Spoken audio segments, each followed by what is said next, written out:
So today's podcast, the key for today is be inspired, not inspiring. So I was thinking the other day about, I haven't really recorded a podcast in a while. I know to you guys, it seems like I'm consistently posting every week, but I might record two podcasts back to back, 2 days in a row. And then that's 2 weeks worth of content. Or I might record a podcast on a Monday and not record a podcast until Friday. So it could be a big gap. So this podcast is kind of right after our bachelor trip. So we had our bachelor trip. So it's been a little bit of time since I've recorded a podcast, and I just started thinking, if I want to inspire people, what's more effective? Me trying to be inspirational, or is it more effective for me to just be inspired? And I know the answer is the latter, be inspired. And so I think about when I started the podcast, why did I love it so much? Why was it so fun and enticing and powerful internally to me? It was because I was inspired. I embodied inspiration. And so as I've done more podcasts, I have transitioned that internal feeling into an external, I'm trying to fabricate inspiration. When I think about what is my goal when I make a podcast, it is to inspire people. I do want to inspire, but the means of getting there, what's the best way to do that? And I want to dial back to just being inspired. Just being inspired by this creative process. And I am inspired by it. And so what does that mean for you and for me? You're going to be seeing me talk about things that I'm genuinely interested in. And that's me focusing on not what does my audience want to hear, but what is genuinely intriguing to me in my life. And not thinking about, are other people going to agree that this is intriguing or interesting, but trusting and having faith that if I'm genuinely interested in it, people will sense that, and that'll make for a better podcast, better video. And so I'm just always recalibrating where I'm going with this whole podcast thing. Today, there's really nothing on the shelf besides a bunch of candles. But I am having myself a glass of Woodford.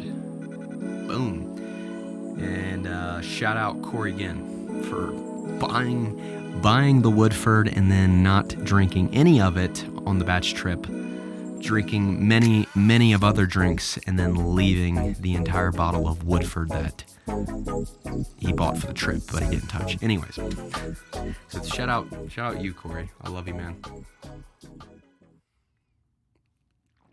When in doubt, pinky out. Yes. Whew. Okay. And for those that don't know, I did have a batch trip last weekend. By the time this comes out, though, it'll be weeks later. But I'm on my content's is 4 weeks behind the current moment. So by the time your eyes are watching me say this right now on your YouTube, I will be 4 episodes ahead of what you're seeing right now. Like, I've already recorded 4 podcasts in between the now. Wait, whatever. Doesn't matter. Time and space isn't even real. Anyways, all right, let's dive into today's rule. I do like a good rule. Here we go. Learn how to juggle responsibility and fun. Very interesting. Responsibility and fun. I like juxtaposing these two concepts, responsibility and fun. Learn to juggle them. I'm at a point in my life, I just turned 29, where I'm pretty aware of the responsibility that I could take on in my life. And in a lot of ways, I've taken the proper steps to adopt that responsibility and burden that responsibility. 2 examples would be obviously marriage, moving into a more permanent relationship, a lifelong relationship requires quite a bit of sacrifice and responsibility. You know, I am, in some sense, I'm taking on the responsibility of caring for another human and hopefully future humans, a future family. Like, that is responsibility. That's like the doorstep. Marriage is like the doorstep of responsibility. And so, I'm getting married next month. And so there's some responsibility. Other responsibility is I have stepped up at work in our sales office, that I've stepped up as a manager. And I think people have, when they think of management, they think of like, oh, how nice, you get to like sit back and kind of oversee things now. No. Management, if you're a proper manager, you look at the position as increased responsibility and increased accountability and increased sacrifice. Really, those three things. And so when I stepped up as manager, I didn't think, oh, sweet, I get to, take my foot off the gas and, orchestrate now. I literally was like, I have to be the best that I can be. I have to be the best that I can be. And that's responsibility. So, I talked a few podcasts ago, I talked about the Spider-Man quote, with great power comes great responsibility. And that is just so true. Like, I believe that. I believe that is true. And so how do you balance out this heavy responsibility, this concept of responsibility? How do you balance that out with fun? Fun is just, fun's the polar opposite of responsibility. Fun's that just carefree, standing outside in the breeze, the sun hitting you in the face, sipping an ice cold beverage, just, man, fun's turning up the music and just dancing, not caring what people think. Fun is making a joke and you don't really care if it's going to land or not. That's fun. So these two things, as you mature, as you get older, it's important that you understand the value of these two concepts, of both responsibility and fun. You can lean too far in one direction. If you have too much responsibility, you become burnt out.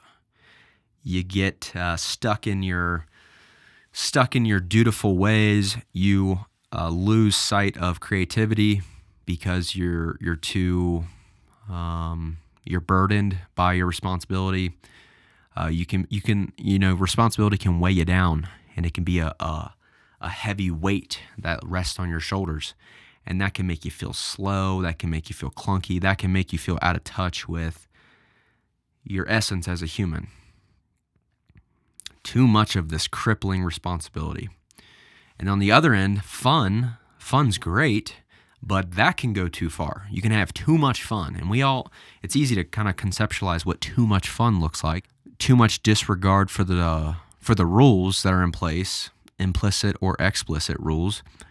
Fun might be, you might start to degenerate as a human. If you're having too much fun and you're having fun, carefree, everyone knows that you hit a pretty harsh wall at some point when you're having too much fun. If you're cracking too many jokes, people might not take you serious. People might not think you're trustworthy. If you just have too many, if you're not structured enough and you're all fun, people might think that you're too chaotic. People might think you're untrustworthy. People might think that you don't take life seriously. And so these two concepts of responsibility and fun can go wrong in both directions. And so the rule is obviously tying them together, and it's learn how to juggle them simultaneously. And I'm inspired by this. I am inspired by this rule because I'm learning this. What is the proper amount of fun and what's the proper amount of responsibility? And in what context do I need to have more responsibility? And in what context do I need to have more fun? It's very interesting to me. And so at the batch trip, I definitely felt this dichotomy. I felt this tension of it's my batch trip, me and Asia's batch trip. And so a big part of me, we'll call it 50% of me, felt like I was responsible for how the event went. I felt responsible. I felt responsible for how new friends came together. I felt responsible for people having fun, having a good time. I felt responsible for fun. That's interesting. I felt responsible for fun. Very interesting. And then on top of that, 50% of me felt that I should just be having fun. And then, so there's two parts of me that were in conflict. My responsible side was saying, hey, don't get too crazy over there with all your fun. And my fun was saying, hey, this is supposed to be fun. It's a batch trip. We're all here we're all friends. We're having a good time. So don't be too rigid over there. So I had to internally kind of live through this. And I think it's a rule that is important to consider. So that's why I'm talking about it on my podcast. All right, let's move along into this long quote. And this is a quote from Niccolo Machiavelli. Here we go. The quote is, "The lion cannot protect himself from traps, and the fox cannot defend himself from wolves. Therefore, one must be a fox so that they can recognize traps, and a lion to frighten wolves." Interesting. The lion cannot protect himself from traps, and the fox cannot defend himself from wolves. Therefore, one must be a fox to recognize traps, and a lion to frighten wolves. Interesting. So what is this saying? This quote is from Machiavelli, and he's a fellow Italian, like I said. I think I said that. And I'm learning about Machiavelli. I'm interested in his philosophy. Some call Machiavelli the Darth Vader of philosophy because he believes that power is more important than love. So it's very against the kind of Christian traditional values that we embody. He believes that power is what grips humans. And he's a realist. Machiavelli is a realist, and he believes that you should see the world as it is, not as it ought to be. And so this quote's very interesting. A lion cannot protect himself from traps. So a lion is very, very strong. A lion is powerful and strong, but he's weak in terms of traps. He can be outsmarted. He can be, there may be someone more intellectually clever than the lion. The lion is strong and powerful, but the lion isn't as smart as he could be, and so he's susceptible to these traps. And the fox, on the other hand, he cannot defend himself from wolves. So the fox lacks what the lion has. The lion is powerful and strong. The fox isn't as strong as the lion, and so the fox can be overtaken by wolves just by sheer power, sheer strength. And therefore, Machiavelli says, one must be a fox. One must be clever and smart enough to recognize the traps, but one must also be a lion, brave and strong and courageous, to frighten away the wolves that may try to attack. So there's a lot there in this quote, I understand. But the gist, that's a great word, the gist. Wow, J-I-S-T. The gist of the quote is, you should be smart enough to detect manipulation or danger, and you should be strong enough to fight off threats when needed. Very powerful quote. So smart enough to detect manipulation and strong enough to fight off threats. And that's something, man, it's something that is based in context. So let me think of an example where strength. A clear example is, okay, if you're a guy and you have a partner, a girlfriend, a wife, and you're out at, let's say, a sports bar watching the game, and there's some meathead that is bothering your girlfriend or spouse or wife or whatever. That's a clear time where it would be useful if you were able to protect your partner. She would appreciate that, and you would feel useful in that moment if you were strong and brave and courageous enough to mitigate the danger, the potential danger of this meathead at the sports bar that's offending your spouse or causing trouble. That would be a great time to embody your inner lion. Also, in opposition to that is the example of being smart enough to detect manipulation. What's an example? What is an example? You're out with your girlfriend or wife or spouse, and you're at the mall, and you're walking past a kiosk, and someone approaches you both. Some salesperson approaches you guys, and he seems friendly, but he's actually leading you guys into a manipulative scenario. And so the fox, if you embodied your inner cleverness, your inner cunningness, your inner intuition, your fox-like tendencies, you would be able to spot and identify the potential threat. And you would have the ability with your communication to outmaneuver the sly salesman at the mall by the kiosk. You would have the foresight to recognize it and then overcome it. So these concepts that Machiavelli is talking about is related to power. Power is what? Power can be just brute force, but also power can also be competence, cleverness, intellectual capability. And so to fortify through life, you want to embody both of those two things. You want to be someone who is strong and capable and courageous, but also that is intuitive and cunning and able to outmanipulate manipulators. And that's kind of Machiavelli's kind of darker theme arising, is that to not get got, you have to get. Machiavelli believes that if you aren't cunning and strong and capable enough of power, that you will be overtaken by it. So better to embody it and wield it at your own will rather than just be at bay to it at all times. So Machiavelli is a very interesting thinker, and I probably will do a podcast where I unpack more of his grander philosophy, but for now, we can just kind of roll with that quote, and that gives us a little bit of taste of kind of what Machiavelli is all about, what he thinks and believes. All right, let's round out the podcast here. Thank you guys for being here. Super grateful that I have people that will one person that would even watch this little thing I'm doing. Here we go. The question today is, what's your favorite memory from your bachelor trip? Wow, what a great reminiscent question. What is my favorite memory?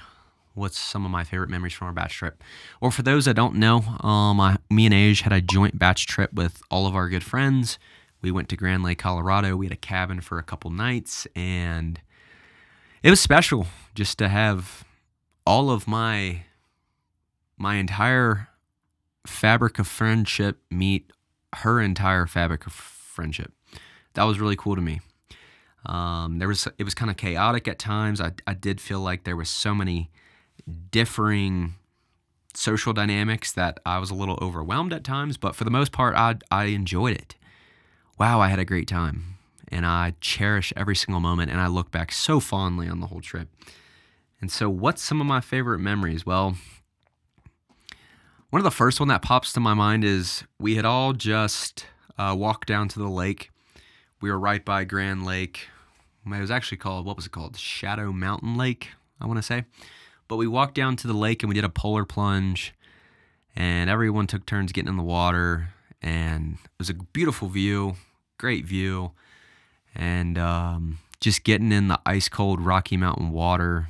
I remember me and Zay kind of waded out into the water, and just the rush of being in that environment with all of our friends and our family, and it was just such a beautiful, special moment. We had gotten out of the water, and if you've ever done an ice bath or a polar plunge, the rush of getting out of the water, blood flow you feel and how great you feel. And we were all just kind of looking at the mountain range. And then out of literally nowhere, 2 intense fighter jets just came whirling through right over the lake, right in front of the mountain range. And I remember being like, oh, look.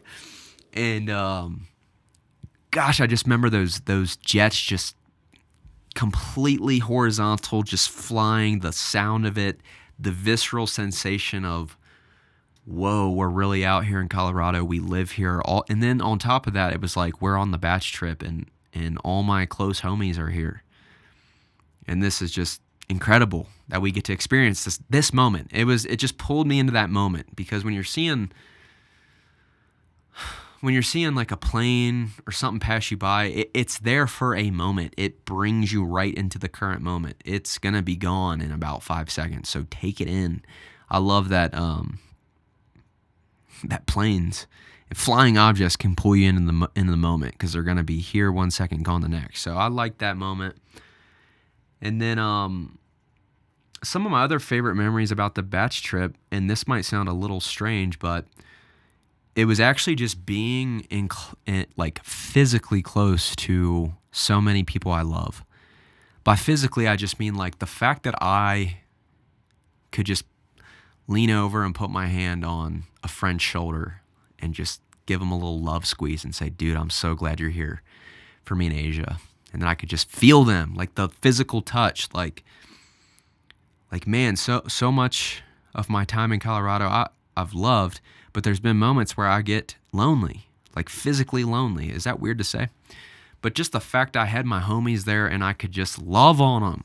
God, I could feel them. I could grab them. Like, that meant so much to me. Just to be able to hug people.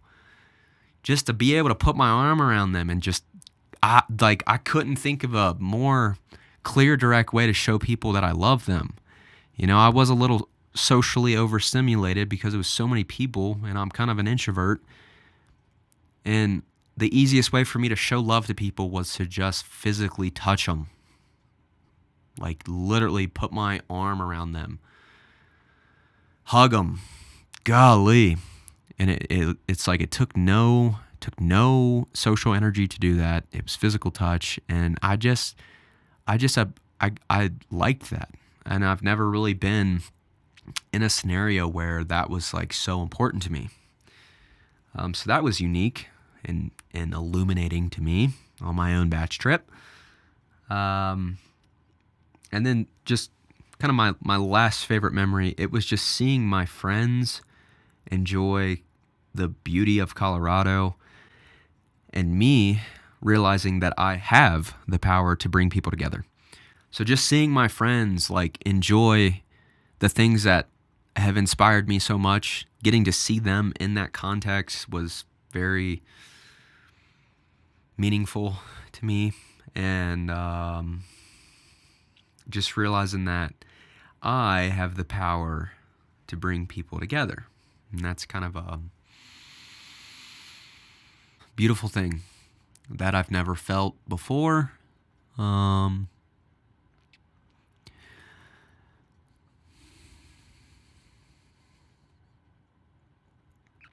so that really meant a lot to me.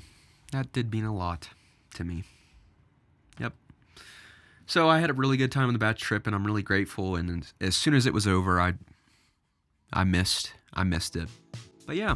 So anyways, that is the podcast for today. Thank you guys for tapping in. It's a little bit longer, I know, but thank you for sticking around, like and subscribe, because it is helpful to a small, measly creator like myself. And anyways, yeah, I love you guys, and I'll catch you on the next one.